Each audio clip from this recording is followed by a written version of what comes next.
पुराने ज़माने में रिलेशनशिप्स इतने ज़्यादा लंबे लंबे क्यों चलते थे और अब आजकल के ज़माने में रिलेशनशिप्स क्यों नहीं चल रहे? क्या वजह? कोई तो वजह होगी। वजह यह है कि रिलेशनशिप की एक्चुअली 5 स्टेजेस होती हैं जिसमें से आपको गुजरना ही होता है अगर आपको लॉन्ग लास्टिंग रिलेशनशिप चाहिए। लेकिन उस 5 जो वो स्टेजेस है उसमें से हम लोग नहीं गुजरते, हम पहली या दूसरी तक जाते हैं और वहां पे ठुस हो जाते हैं। तो let's start. Honeymoon phase is the first phase of relationship. हर बात अच्छी लगती है, butterflies in the stomach, everything is beautiful, sun is shining. Similarities देखते हैं लोग, जो रियलिटीज है वो नहीं देखते। अच्छा, तुम्हें भी कोक पीना पसंद है, मुझे भी पसंद है, तुम भी चाय पीती हो, मैं भी चाय पीता हूँ। तो ये सिमिलैरिटीज, छोटी छोटी बेवकूफ अनइम्पॉर्टेंट बातें जो होती उसको सिमिलैरिटीज बना के वो इन्फैचुएशन होती है। That is not love, that is not a relationship, that is infatuation. उसमें से गुजरे होते हैं, बड़े मजे का टाइम होता है, इट्स रियली ब्यूटीफुल टाइम।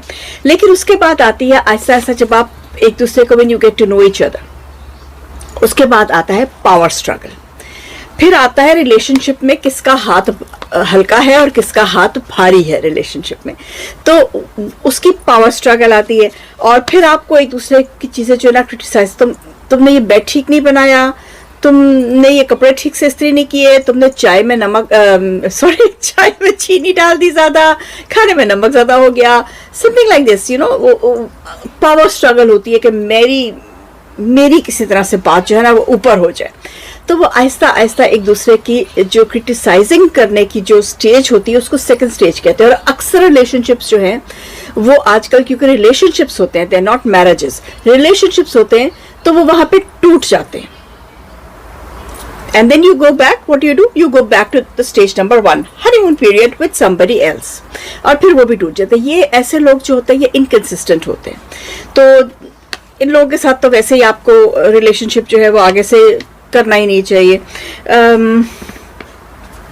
तीसरी जो रिलेशनशिप का स्टेज है वो है एक्सेप्टेंस।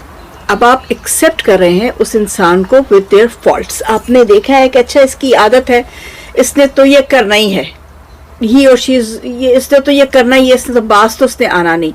तो बजाय इसके कि मैं धक्का जोरी धंगा पेल से इसको मैं चेंज करने की कोशिश करूं, आई एक्सेप्ट दैट फैक्ट और उसके साथ चलते हैं, देखते हैं क्या होता है।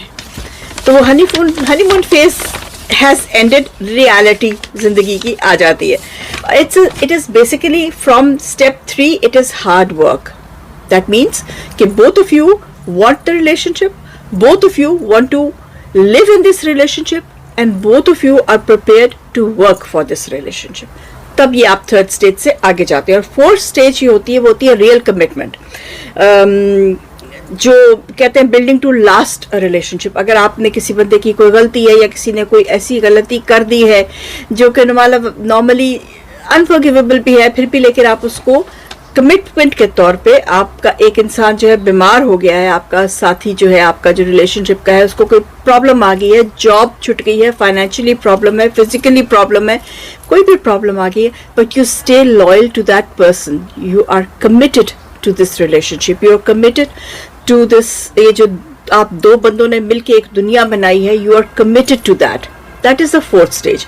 और जो फिफ्थ स्टेज है, द फाइनल स्टेज जो है, वो है वननेस। दैट इज, बहुत कम लोग इस जगह तक पहुंचते हैं वननेस की उसमें, लेकिन पहुंचते हैं। और हमने देखे पुराने ज़माने में ये यहाँ तक लोग आते थे एंड बहुत खूबसूरत रिलेशनशिप बन जाता है जहाँ पे आप एक दूसरे में मर्ज हो जाते हैं।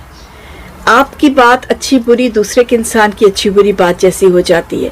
फिर आपको ये नहीं होता कि तू मैं नहीं, फिर वो हम हो जाता है। और जिस दिन आप मैं और तुम से हम हो जाते हैं, उस दिन वो वननेस हो जाती है। That is the ultimate mirage of a relationship, जहाँ पे जाके रिलेशनशिप जो है वो नहीं टूटता या चांसेस बहुत कम होते हैं टूटने के। तो relationship is basically hard work. Relationship is basically choosing to be one another with faults. क्योंकि कोई बंदा भी फॉल्ट से फारिग तो है नहीं, सब में कोई ना कोई कहीं ना कहीं गलती तो है ही है। तो एक दूसरे को उसकी गलती के साथ एक्सेप्ट करना, एक दूसरे को उसके जो पर्सनैलिटी में या उसमें जो कमी है उसके साथ एक्सेप्ट करना, and then choose to be with that person. You know that person has this problem या जो भी उसमें जो भी खामी है, यू नो दैट, लेकिन दुनिया के सामने उसको कवर अप, जैसे कि इस्लाम में है कि तुम अपनी बीवी की चादर हो और मर्द अपनी बीवी की चादर और बीवी अपने मर्द की चादर, एक दूसरे का लिबास का इस्तेमाल हुआ है लफ्ज़, तो एक दूसरे का आप लिबास है। तो जब आप एक दूसरे का लिबास बन जाते, एक दूसरे को छुपा लेते हैं, तो वो वननेस हो जाती है, and that is the ultimate relationship. I wish all of you to have that oneness in relationship, have a beautiful relation all of you. Till then, Chim Pardesi, मेरी दिस सुरुक।